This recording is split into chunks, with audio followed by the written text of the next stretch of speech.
ఓం శాంతి 29/12/2023 మధురమైన పిల్లలు, ప్రశ్నలలో తికమక పడడం మాని మన్మనాభవగా ఉండండి. తండ్రిని మరియు వారసత్వాన్ని స్మృతి చేయండి. పవిత్రంగా అవ్వండి మరియు తయారు చేయండి.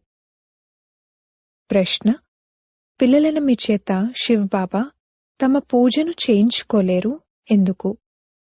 జవాబు: బాబా అంటారు, నేను పిల్లలైన మీకు అతి వినమ్రుడినైన సేవకుణ్ణి. పిల్లలైన మీరు నాకు యజమానులు. నేను పిల్లలైన మీకు నమస్కారం చేస్తాను. తండ్రి నిరహంకారి. పిల్లలు కూడా తండ్రి సమానంగా అవ్వాలి. నేను పిల్లలైన మీ చేత నా పూజను ఎలా చేయించుకుంటాను? కాళ్ళు కడిగేందుకు అసలు నా కాళ్ళు కూడా లేవు. మీరు ఈశ్వరీయ సేవాదారులుగా అయి విశ్వసేవను చేయాలి. పాట: నిర్బలునితో శక్తివంతుని యుద్ధము. ఓం శాంతి. నిరాకార శివ భగవాన్ వాచ: శివ్ బాబా నిరాకారుడు మరియు ఆత్మలేవైతే శివ్ బాబా అని అంటాయో అవి కూడా వాస్తవానికి నిరాకారియే. వారు నిరాకార ప్రపంచంలో నివసిస్తారు. ఇక్కడ పాత్రను అభినయించేందుకు సాకారులుగా అయ్యారు. ఇప్పుడు మనందరికీ అయితే పాదాలున్నాయి. శ్రీకృష్ణునికి కూడా పాదాలున్నాయి. పాదాలను పూజిస్తారు కదా. శివ్ బాబా అంటారు, నేను వినమ్రుడిని. మీ చేత పాదాలు కడిగించుకునేందుకు లేక పూజ చేయించుకునేందుకు నాకసలు పాదాలే లేవు. సన్యాసులు పాదాలను కడిగించుకుంటారు కదా. గృహస్థులు వెళ్లి వారి పాదాలను కడుగుతారు. పాదాలైతే మనుషులకుంటాయి. మీరు పాదాలను పూజించేందుకు శివ్ బాబాకు అసలు పాదాలే లేవు. ఇవి పూజ కొరకు సామాగ్రి. తండ్రి అంటారు, నేనైతే జ్ఞానసాగరుడను. నేను నా పిల్లలతో పాదాలెలా కడిగించుకోగలను? తండ్రి వందే మాతరం అంటారు. మాతలు తిరిగేమనాలి? వారు లేచి నిలబడి శివ్ బాబా నమస్తే అని చెప్పాలి. ఏ విధంగానైతే సలాం అలైకుం అని అంటారు కదా. అప్పుడు కూడా మొదట తండ్రే నమస్కరించాల్సుంటుంది. వారంటారు, నేను అతి వినమ్రుడిని, అనంతమైన సేవకుణ్ణి. వారు నిరాకారుడు మరియు ఎంత నిరహంకారి. ఇక్కడ పూజ యొక్క విషయమేమీ లేదు.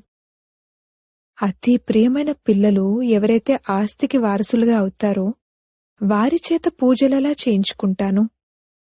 అయితే చిన్న పిల్లలు తండ్రి పాదాలకు నమస్కరిస్తారు, ఎందుకంటే తండ్రి పెద్దవారు. కాని వాస్తవానికి తండ్రి పిల్లలకు సేవకుడు కూడా.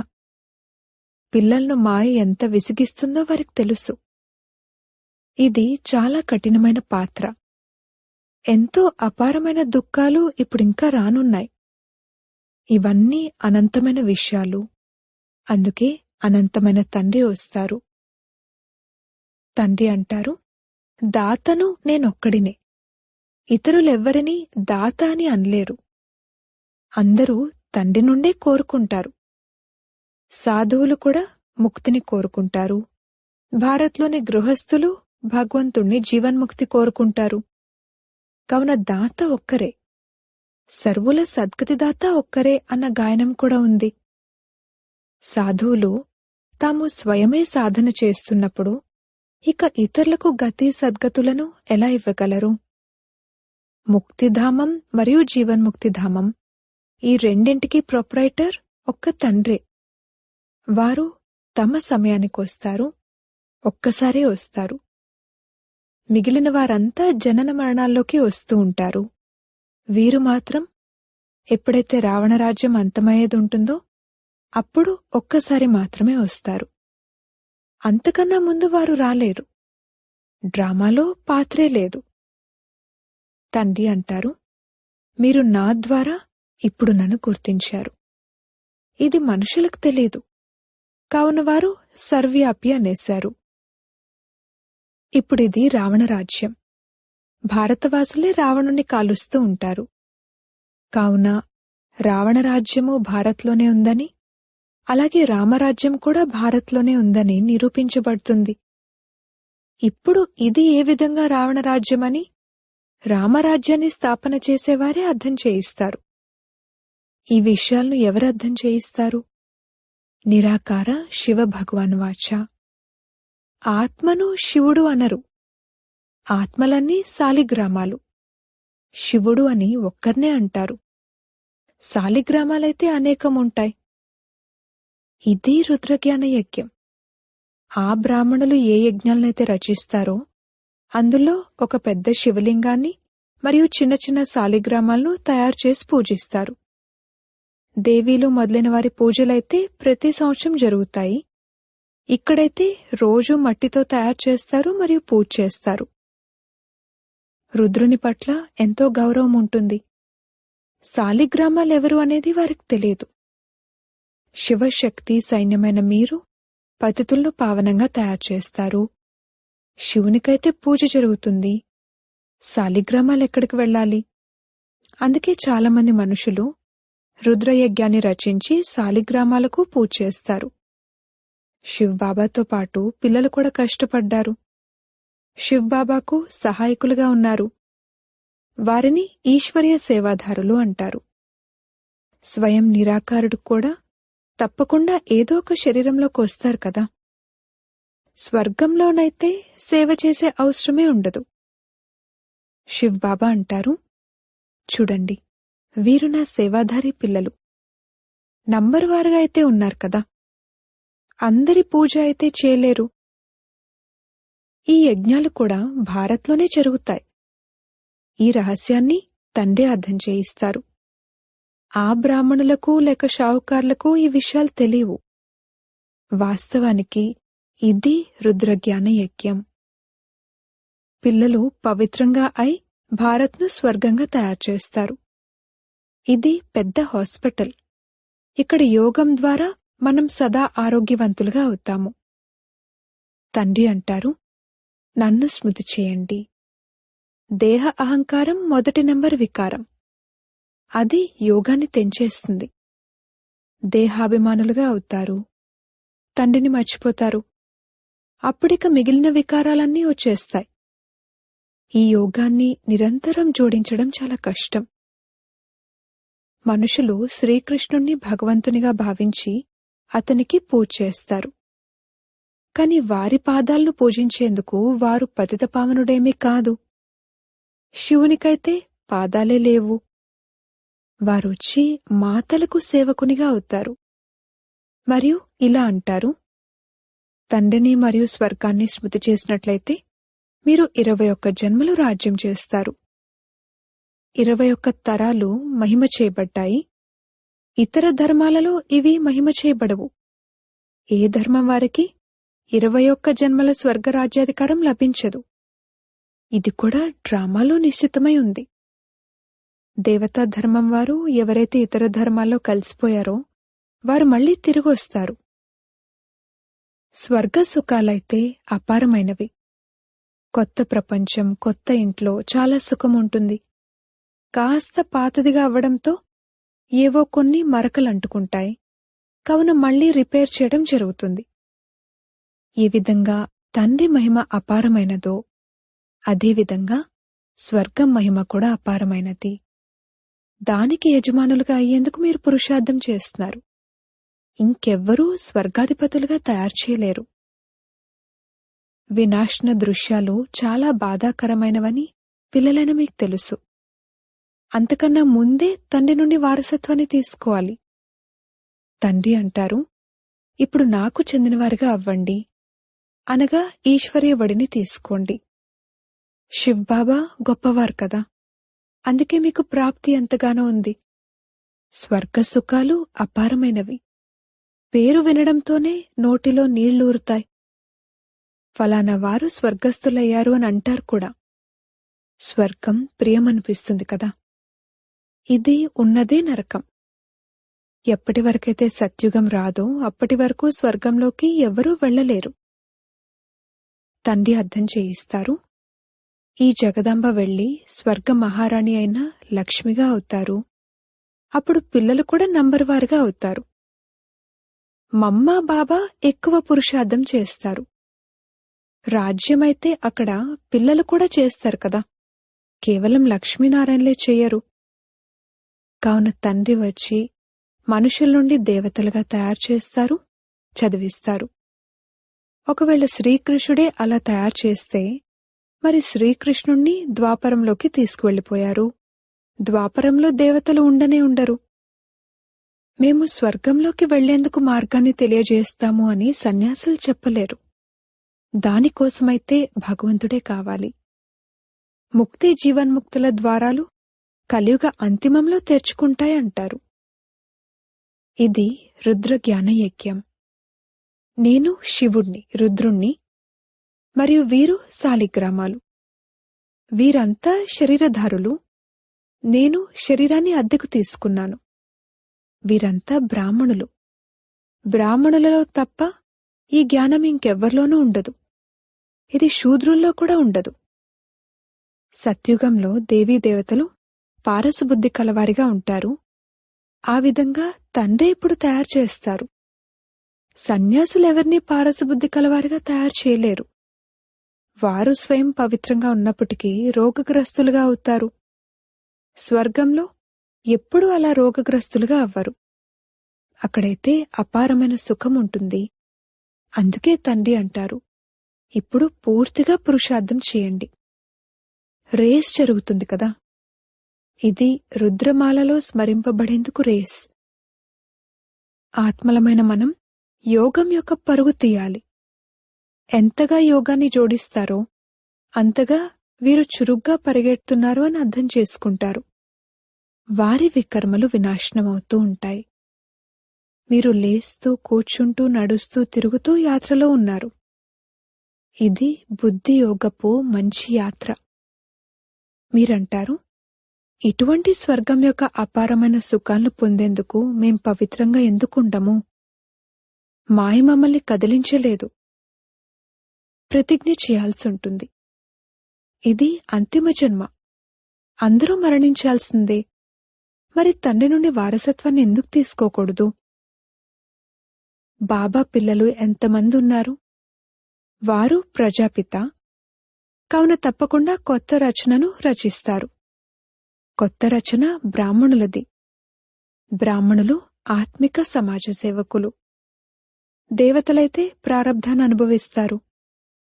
మీరు భారత్కు సేవ చేస్తారు.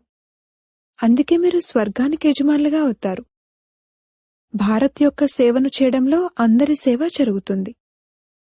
ఇది రుద్ర జ్ఞాన యజ్ఞం.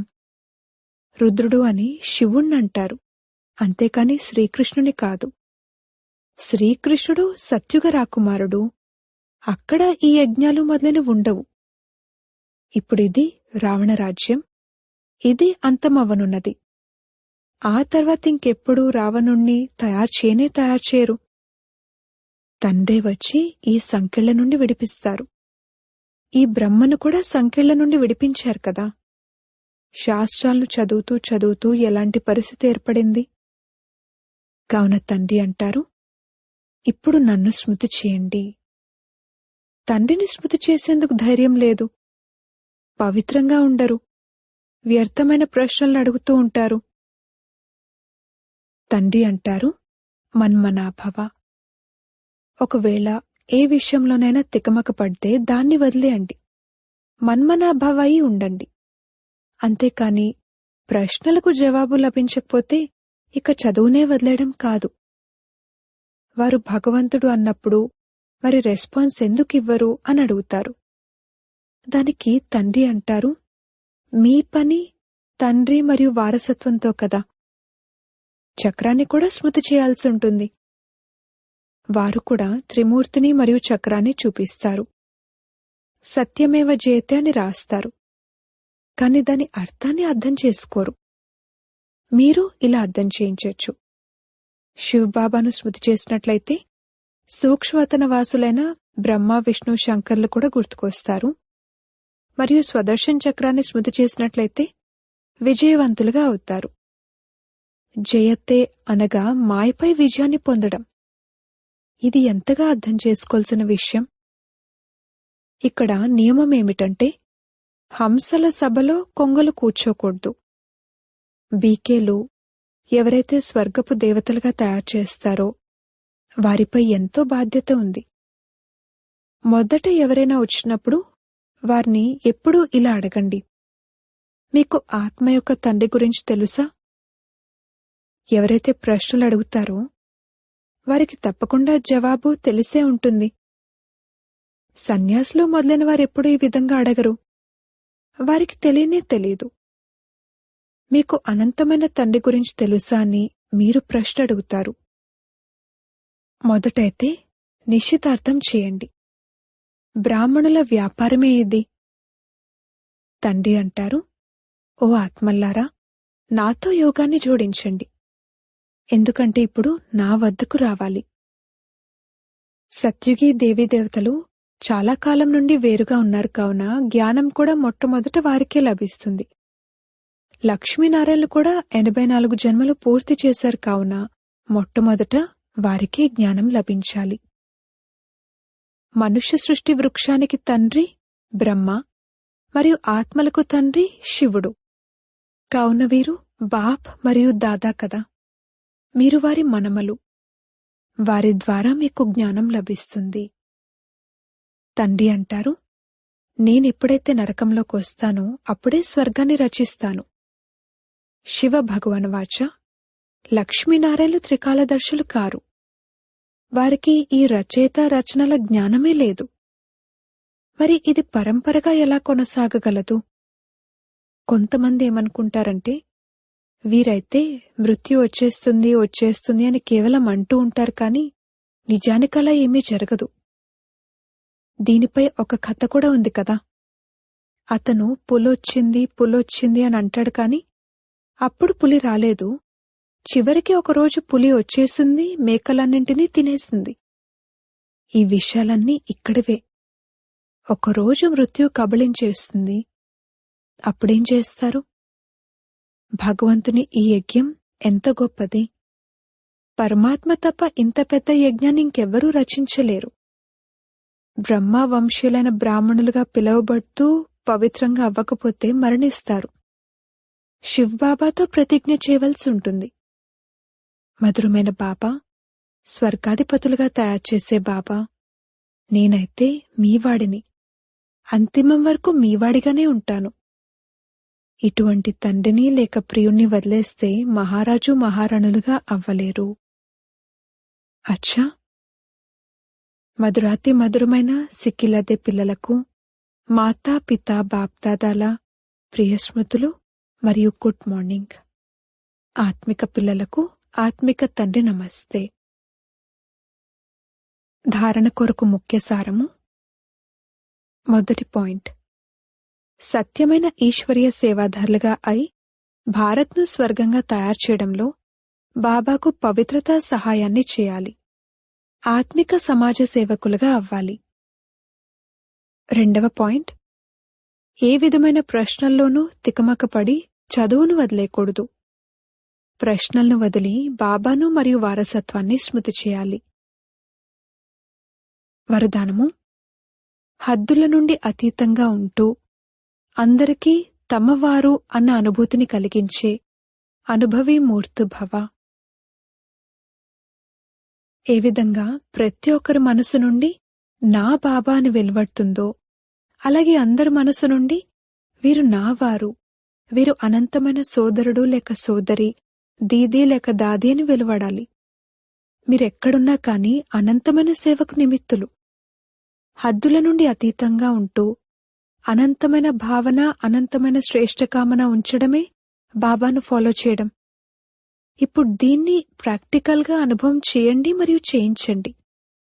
ఏ విధంగా అనుభవజ్ఞులైన వృద్ధులను తాతగారు, పెదనాన్నగారు అని అంటారో అలా అనంతమైన అనుభవజ్ఞులు అనగా అందరికీ వీరు మావారు అని అనుభవం అవ్వాలి. స్లోగన్, ఉపరామ స్థితి ద్వారా ఎగిరే కళలో ఎగురుతూ ఉన్నట్లయితే కర్మరూపీ కొమ్మ అనే బంధనంలో చిక్కుకుపోరు. ఓం శాంతి.